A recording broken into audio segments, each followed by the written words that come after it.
the silence that replaced my father. The silence arrived 3 days after my father's funeral, delivered in a wooden box the color of dried blood. I found it on the doorstep of the house where I'd grown up, where my mother still lived among his things, his reading glasses folded on the coffee table, his coat hanging by the door like a shed skin. The box had no return address. Inside, nested in tissue paper that crumbled at my touch, was nothing. Absolutely nothing. But when I lifted the box to my ear, I heard it. A hollow resonance that wasn't quite sound, wasn't quite absence. It was the exact quality of quiet that had filled the hospital room in those final hours, when the machines were turned off and we waited for his last breath, which never seemed to come because we couldn't hear it leave. I brought the box inside. My mother looked at it and turned away, her face collapsing like wet paper. "Take it with you," she said. "I can't have it here." So I did. I put it in the passenger seat of my car, buckled it in carefully, and drove back to my apartment in the city. The whole way, I felt it watching me through the cardboard, though boxes don't have eyes. The whole way, I heard nothing, which was somehow louder than traffic. That night, I opened the box again in my bedroom. The silence spilled out like cold water, pooling on the floor, rising to my ankles. I tried to step back, but found I couldn't move.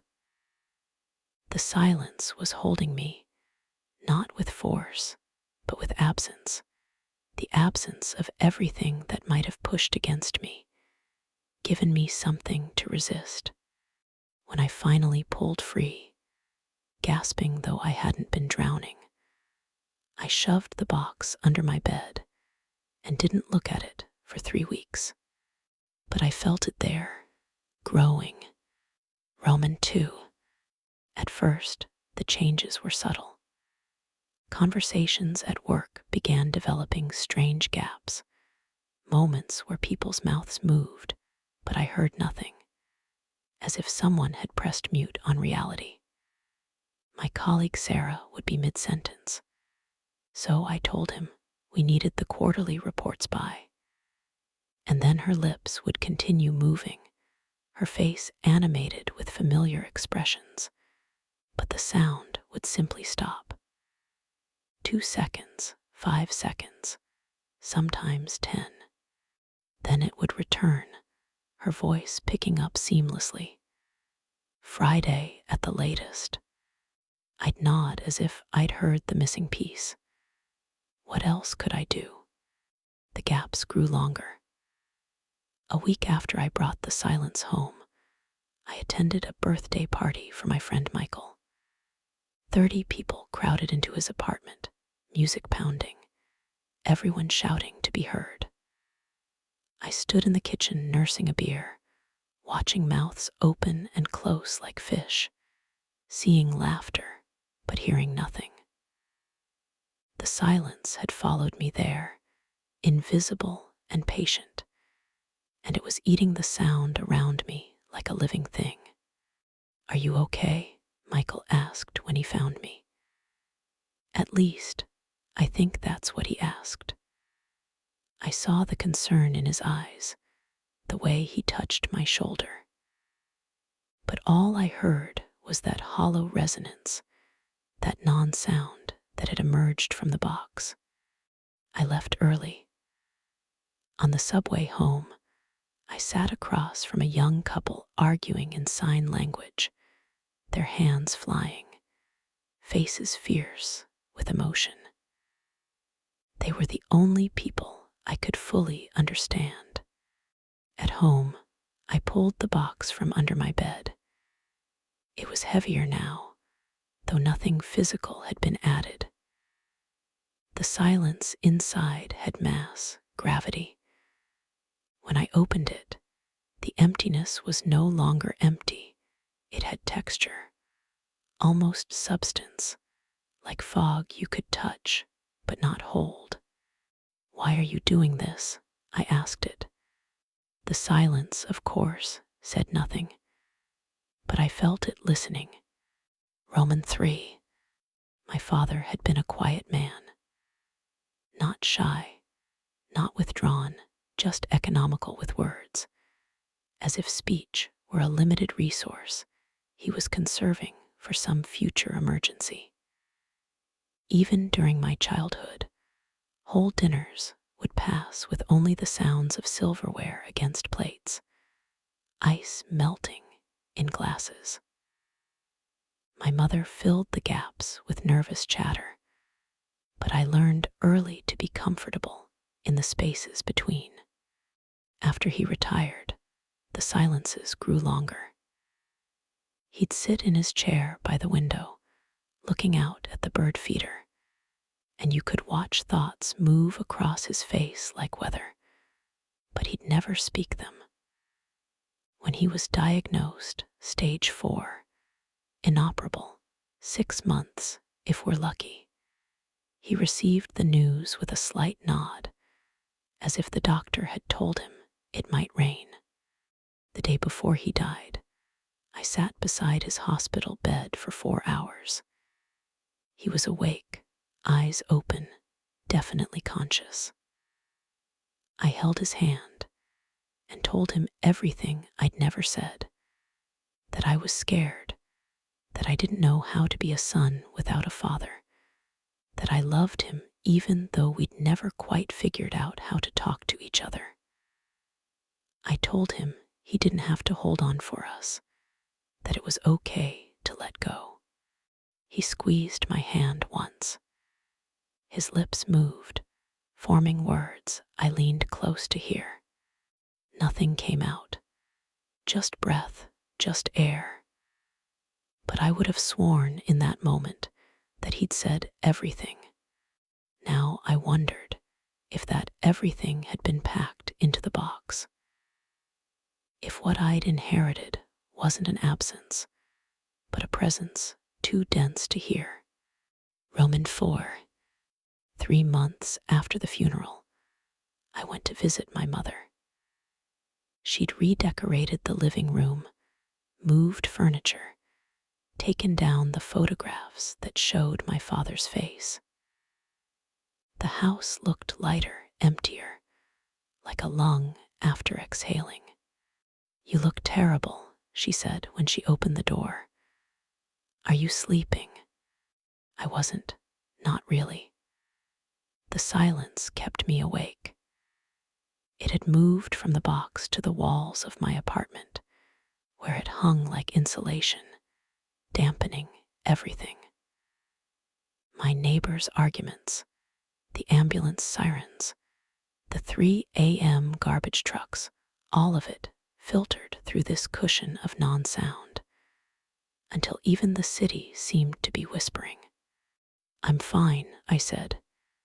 We sat in the kitchen drinking coffee. She talked about her book club, her garden, her plans to visit my aunt in Phoenix. Normal things. But I watched her mouth form the words and heard them arrive seconds late, as if the sound had to travel through water to reach me. Then, mid-sentence, she stopped. Her eyes went distant, unfocused. She tilted her head slightly, as if listening to something I couldn't hear. "He says you're not taking care of yourself," she said. My coffee cup froze halfway to my lips. "What?" "You should eat more, sleep more. You're letting it consume you." Her voice was flat, inflectionless, not her voice at all, though it came from her mouth. "Mom, I'm not your mother right now." She blinked, and her eyes focused on something past my shoulder, behind me, where nothing stood. I'm giving him a voice because you won't listen to the silence. I turned around. The kitchen was empty, but I felt it there, the silence, pressed against my back like a hand. Stop it, I said. Stop using her. My mother's face softened, and she was herself again, blinking in confusion. What did I just say? I'm sorry, I had the strangest feeling that your father was here. Did I say something? I left before dessert, drove home too fast, ran up the stairs to my apartment. The box was no longer under the bed. It sat on my kitchen table, lid open, overflowing with nothing. V. The silence began speaking to everyone but me. At the grocery store, the cashier rang up my items and then went still, her hand frozen over the register. Your father wants you to know he's proud of you, she said in that same flat voice. He was always proud of you, even when he couldn't say it. On the subway, a stranger businessman, 50s, wedding ring turned to me with empty eyes. He forgives you for not being there when he died.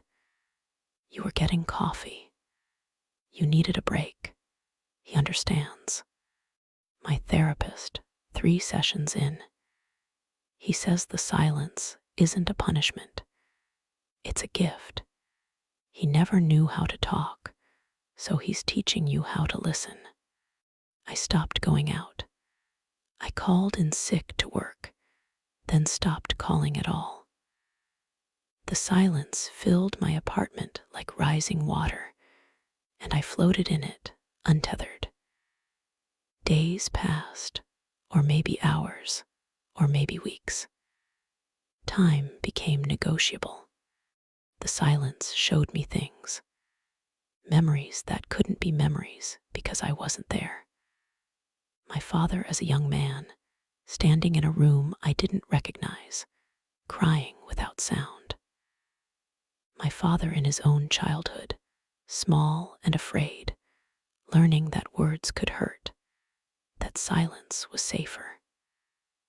My father the day I was born, holding me and trying to speak, discovering that every word he might have said felt insufficient, so he said nothing at all.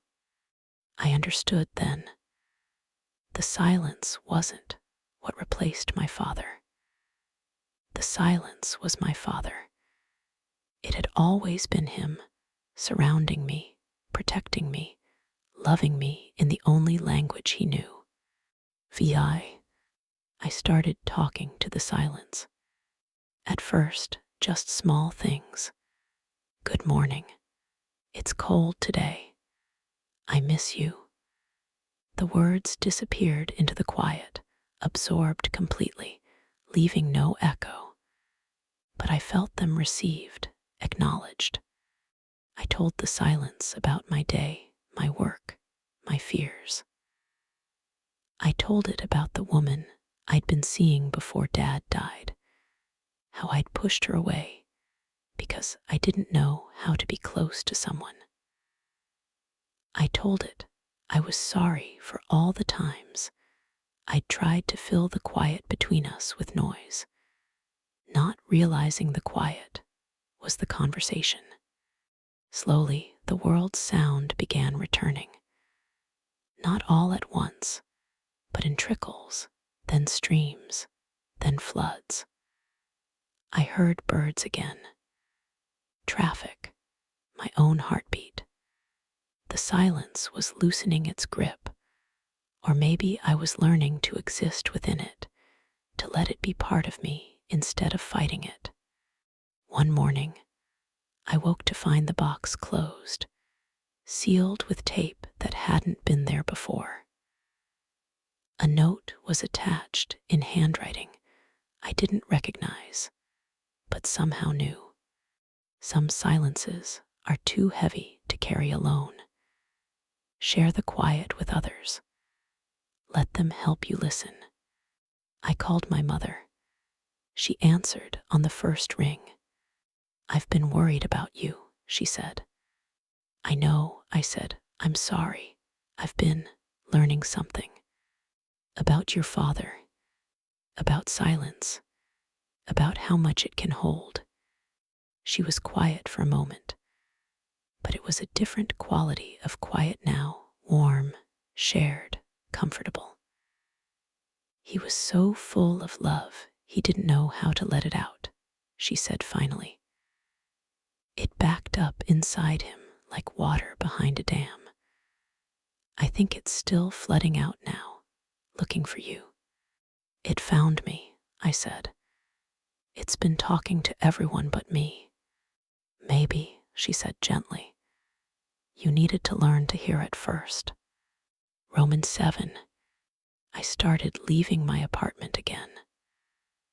The silence came with me, but it was different now, no longer heavy, no longer consuming. It walked beside me like a companion, a presence rather than an absence. People still went quiet sometimes when I was near them, their eyes distant, mouths moving with words that weren't theirs. But now I listened. A barista at my coffee shop, hands shaking slightly as she passed me my cup. He says it's okay that you don't remember the last thing he said to you. He doesn't remember either. What matters is all the things you didn't need words for. A child in the park, maybe 7 years old, walking up to me with the fearlessness of the very young.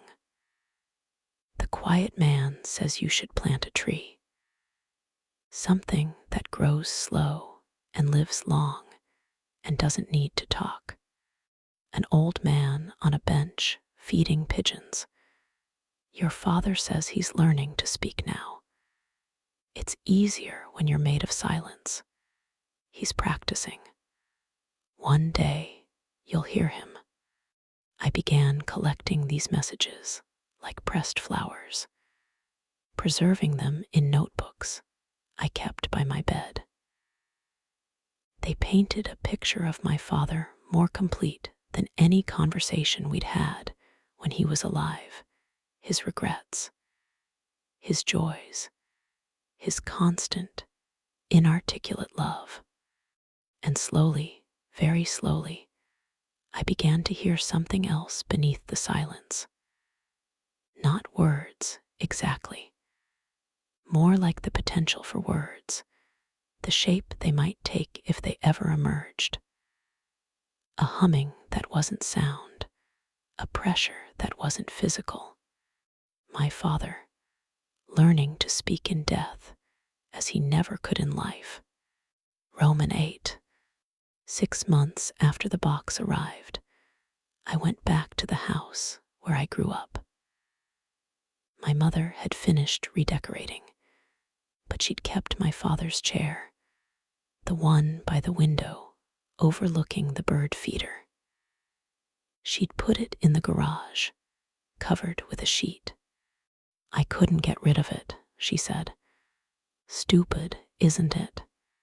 It's just a chair. Can I have it? She looked at me for a long moment, then nodded. I took the chair back to my apartment and placed it by my window. Then I did something I hadn't been able to do in months. I sat in complete silence, voluntarily, without fear. The quiet gathered around me like a blanket. And for the first time since the box arrived, I heard my father's voice. It wasn't sound. It wasn't words. It was something older than language, deeper than speech, a vibration in the bones, a pressure in the chest, a knowing without knowing how you know. I'm here. I'm listening. I always was. I closed my eyes, and felt tears on my face, heard my own breathing, loud and alive, in the silence that surrounded me. And I spoke, finally, the words I'd been carrying like stones. I don't know how to do this without you. The silence shifted, warmed, held me. And though no voice spoke, I understood the answer. You do as you are, you will. Roman 9. The silence began speaking to me in dreams. Not in words. My father had never been good with words.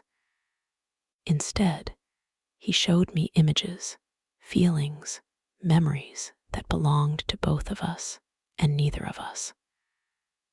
I dreamed of fishing trips we'd never taken, of conversations we'd never had, of moments where he'd opened his mouth to say, I love you, and swallowed the words, certain they weren't enough.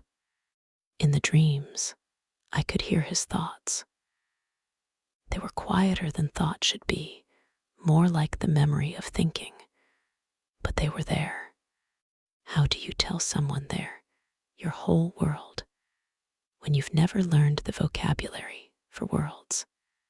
How do you explain that your silence isn't absence, but overflow, too much feeling for the container of words? How do you say goodbye when you've never learned to say hello? I started answering him, not out loud, but in the same language of images and sensations. I showed him my memories of him, the way he'd rest his hand on my shoulder when I was upset, saying nothing, just being present. The way he'd nod when I talked, really nod, like he was downloading my words directly into his heart. The way his eyes would crinkle at the corners when he was proud, speaking volumes in the creases. I heard you, I told him in the dream language. I always heard you. I just didn't know I was listening. A year after my father's death, I held a memorial. Not a funeral, we'd already done that, with its scripted words and obligatory prayers. This was something else, a gathering of silence. I invited everyone the silence had spoken through. My mother, Sarah from work, the barista, even the stranger from the subway. I'd tracked him down, explained, and he'd agreed to come, though he looked at me like I might be dangerous. 20 people in total, sitting in my apartment, in chairs arranged in a circle. I placed the box in the center. My father couldn't speak, I told them. Not the way we usually mean. But he had things to say, and he found ways to say them. Through you, through the silence he left behind. I wanted to thank you for being his voice. I opened the box. The silence poured out, but this time it didn't feel heavy or consuming. It felt like release, like a long-held breath finally exhaled. It moved through the room, touching each person, and as it did, they spoke. My mother, I never told you how afraid I was of the quiet, but I learned to love it because I loved him. Sarah, I lost my father when I was 12. He talked all the time, but I can't remember most of what he said. Maybe silence is easier to remember. The barista, I've been carrying my own silence for years. I didn't know it was okay to let someone else hear it. One by one, they shared their silences, the things they couldn't say, the words they'd swallowed. And I realized the silence hadn't been speaking for my father. It had been speaking with him, creating a space where the unspeakable could finally be heard. When everyone had finished, I stood and spoke to the silence directly. Finally, thank you for teaching me to listen. Thank you for showing me that love doesn't always need words. Thank you for staying with me when I couldn't hear you. The silence condensed, contracted, pulled itself back into the box. But before it closed completely, I heard, not with my ears, but with something deeper, my father's voice, clear and certain. You were always enough. The silence was never about you not hearing. It was about me learning to speak. I'm speaking now. Can you hear me? Yes, I whispered. I hear you. The box sealed itself. The room filled with sound again. Breathing, shifting, the distant wail of sirens, the ordinary noise of life. But underneath it all, permanent and present, I could still feel the silence, my father's silence, my silence, the silence we all carry. It would never leave me, but I didn't want it to anymore. I carried the box to the window and opened it one last time. A breeze moved through my apartment, and the silence lifted out, dispersing like morning mist, becoming part of the air, the walls, the space between heartbeats. My father had finally spoken, and I had finally learned to listen. And in the end, that was enough.